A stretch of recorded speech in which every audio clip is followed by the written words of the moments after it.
What is up, everybody? Justin here from After Hours Autosports.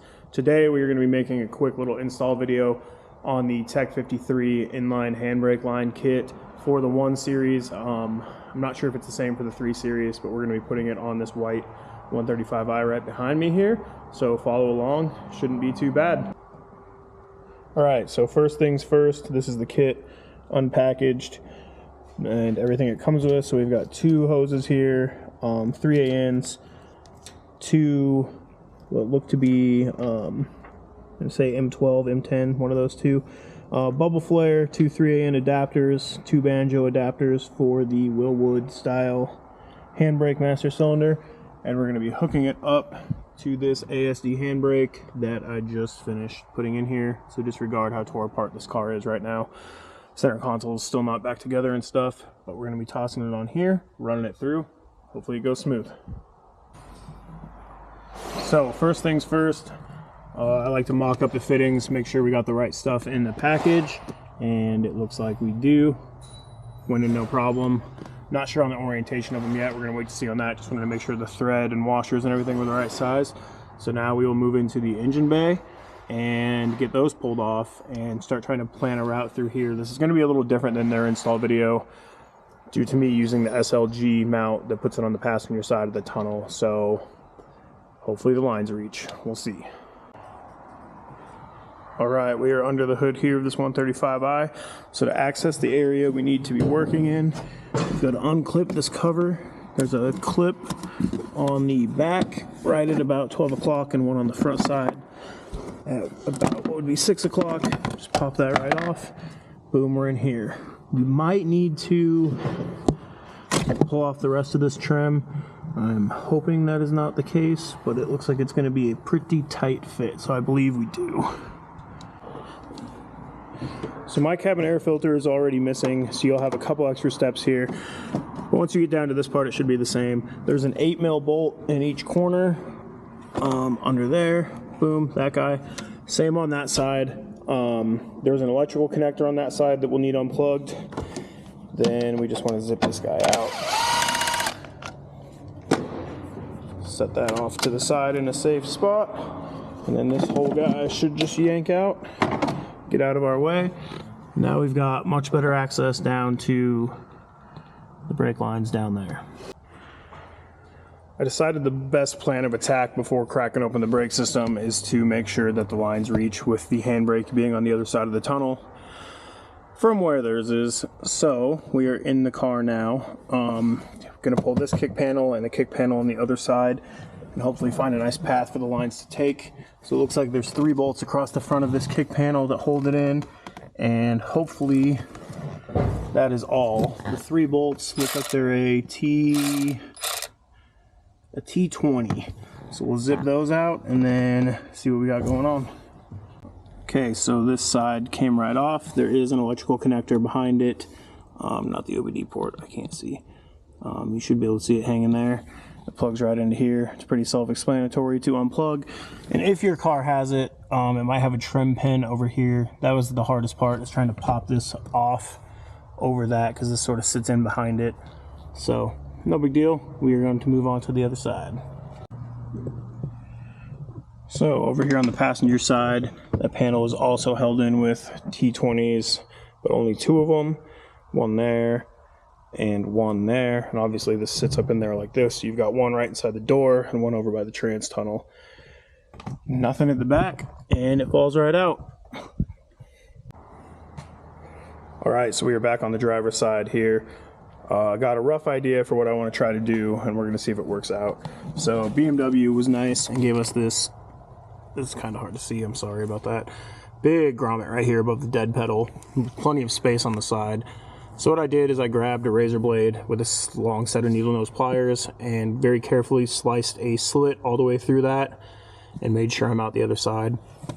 So what I did here is I grabbed this end that I want to go through there.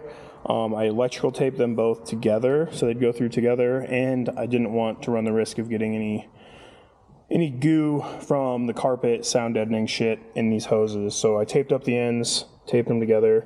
Now hopefully we can shove them right through and they'll be right where we need them to be.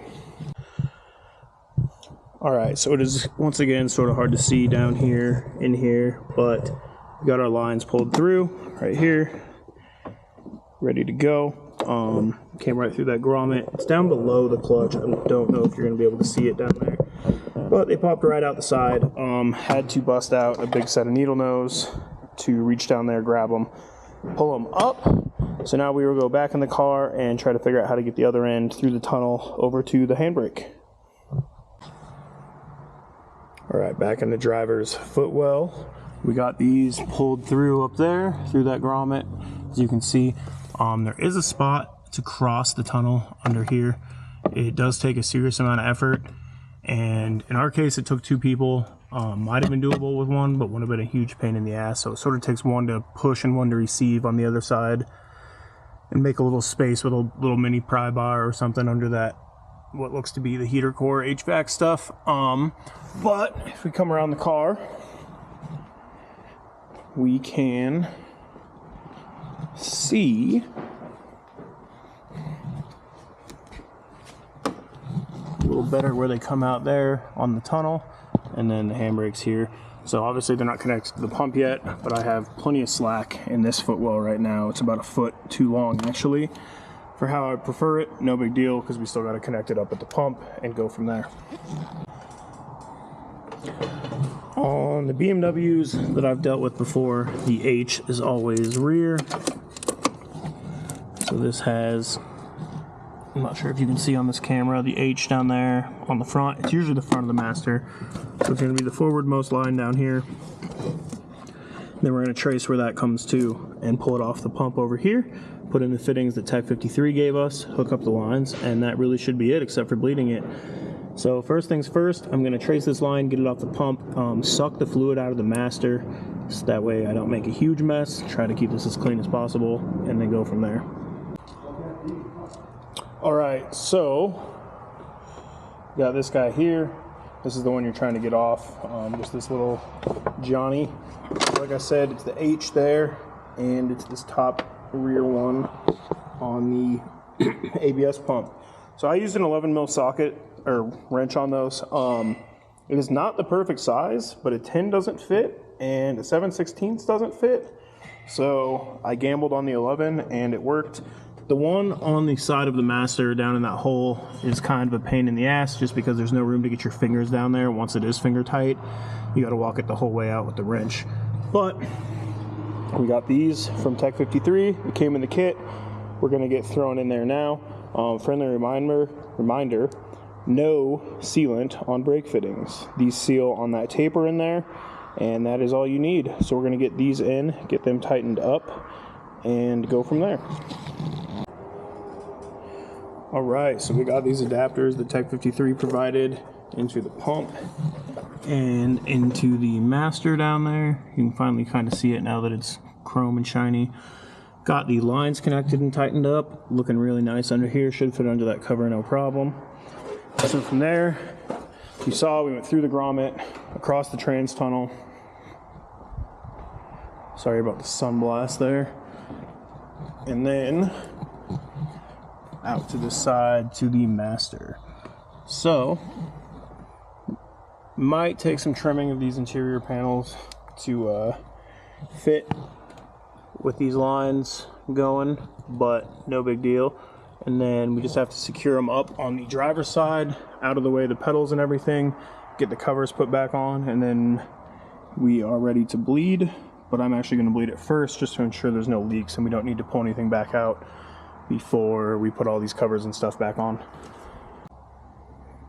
Also, just a quick note, the wrenches for the hoses to the adapters is a 1/2 inch, and the adapters into the master and the pump are a 9/16, and then the 9/16 also works on these banjo bolts here. Okay. All right, we got it all bled. It is working. Walk over to the side. We ended up pulling the rear wheels to bleed it, just to not make a mess. It bled easy first try. I needed to use my Snap-on pressure bleeder. If you don't have a pressure bleeder, this is where you're probably going to have to phone a friend. But if you don't want the Snap-on one, Motive sells one that is very good as well. I used that extensively for a long time, but popped a couple hoses on them, so I ended up switching. But yeah, all in all, very well designed kit. Here it is, all buttoned up. I mean, not buttoned up. So I guess the last step is the step y'all love. Installation is the reverse of removal, right? So throw the cowl back in, throw the covers back on, throw the interior panels back up. Make sure all of the lines are zip tied away from anything that can move, like your pedals or anything in the engine bay you might have ran them by. Huge shout out to Tech-53 for making the kit for this car. There's not a lot of companies making stuff for it yet. Unfortunately, I can't test the kit just yet, as we are waiting on a subframe that we found mine was broken during the WiseFab install. But otherwise, hydro's done. Just need to throw some panels back on and then wait for the rest of the suspension stuff.